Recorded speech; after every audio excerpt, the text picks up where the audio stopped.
Hello, Facebook. It is nice to see you again. I have a new toy that I want to share with you. Though this is of the fiber arts variety, not action figures this time, but there's always going to be more of those anyway. I, over the weekend, had purchased a Great Wheel, and I will try to kind of show you the differences between the two, how they function, ages of both, things of that nature. So you are also seeing me on Facebook without makeup. So somehow it doesn't look that bad. I'm a bit surprised. But anyway, let me turn it around and show you the wheel. If it'll let me, we'll see. There we go. Okay. So here we go. It is big, it is crazy, it is a great wheel. So I'm going to try to get into the corner of we have the end, we have the other end. Yes, it's taking up like 3/4 of my living room. And I have learned to spin on it as well. So that took a little bit of doing. So I'll kind of show you my progress here. So I'll show you the business end first more than anything else. So here we have the actual spindle. We have a point on it. So kind of like in the fairy tale, this is probably one you could technically impale yourself on. I have skinned my hand on it once already. It is not that sharp, but it's pointy enough it could be a problem. But I have made all of this. It is wool yarn. So I'm gonna have to take this off because this is pretty much full. Because once you get to the point where you have taken it to the diameter, the back of the spindle, you really can't put much on there without it becoming an unraveled mess. I've learned that lesson from my other spinning wheel, which is back there.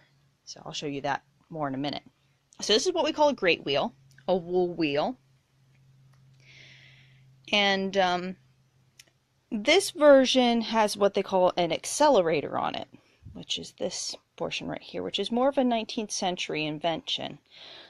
The nice part about this is I could change this apparatus. It comes loose right here. There's another sort of setting on a great wheel called a bat head. The bat head is just a flat piece of wood. Instead of having this extra pulley, it's just flat.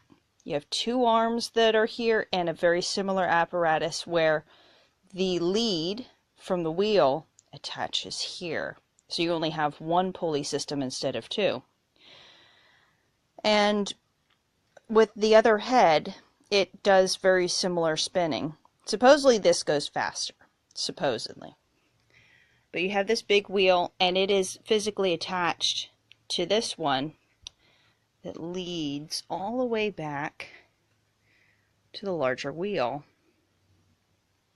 So, unlike my smaller one, there's no groove. This has to stay put, otherwise you lose all of your tension and work. So it took a while to finally get it adjusted to actually do what I wanted it to do. I have it sort of lined up just so. I had to, everything comes apart, which is nice. So we have a tension piece down here, and there's two different little levers that help hold the upright in place. The upright is also held in place by a pin that goes through the body of the spinning wheel. So this piece is probably more of a late Victorian piece, technically, but it's old technology. This goes back to medieval times. The great wheel does, compared to the smaller spinning wheel. Here to come find out, I don't know if this will be easier here for you.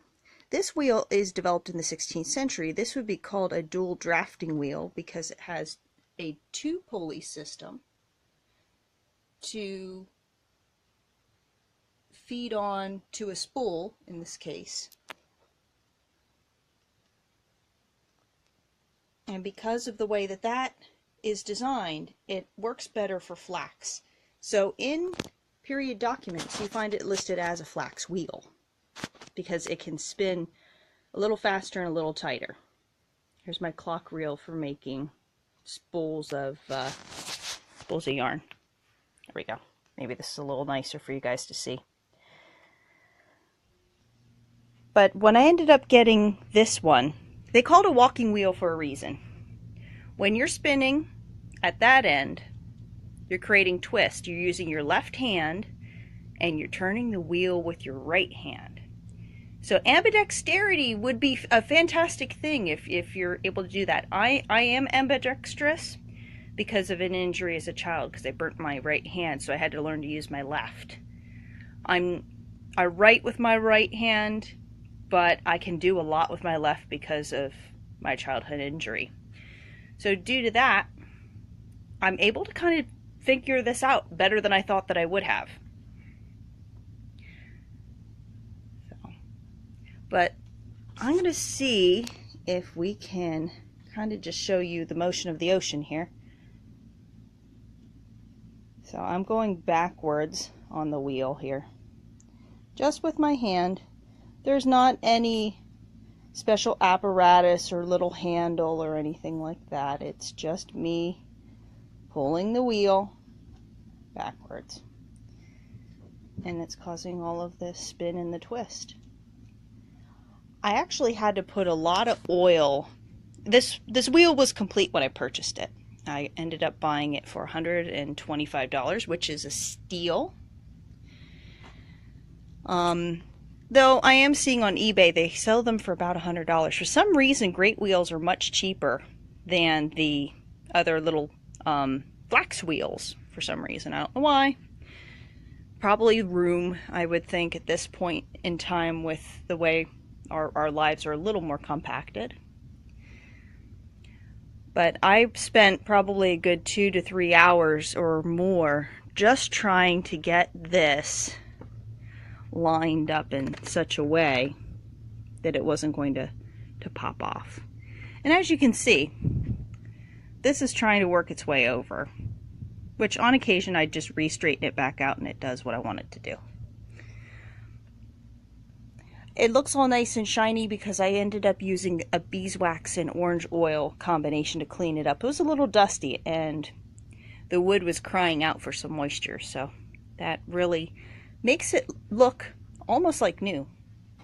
Wood has some shine to it, which is great, without, stripping the finish, of course, which is important. So after I did this one and let 3 layers of the oil and wax combination soak in, I did my flax wheel too, so they're both looking shiny and whatnot. So, hi Lois, it's good to see you. I didn't get to go to Pennsic this year to the great war everybody has out in the SCA. It's one of the biggest events for those folks out there that are not SCA related. That's the 2-week-long crazed medieval vacation, if you want to put it that way. So it's big, it's awesome, and it's actually really quiet. I think my flax wheel is a little more noisy with the mechanisms than this one is. It's fairly quiet running. But I used oil and oiled everything up and beeswax on all of the thread.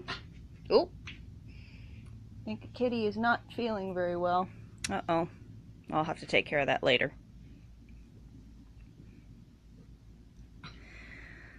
But we have a little bit of beeswax here to kind of keep the knots from untying, and I use beeswax on all of these guys here to make it a little bit better.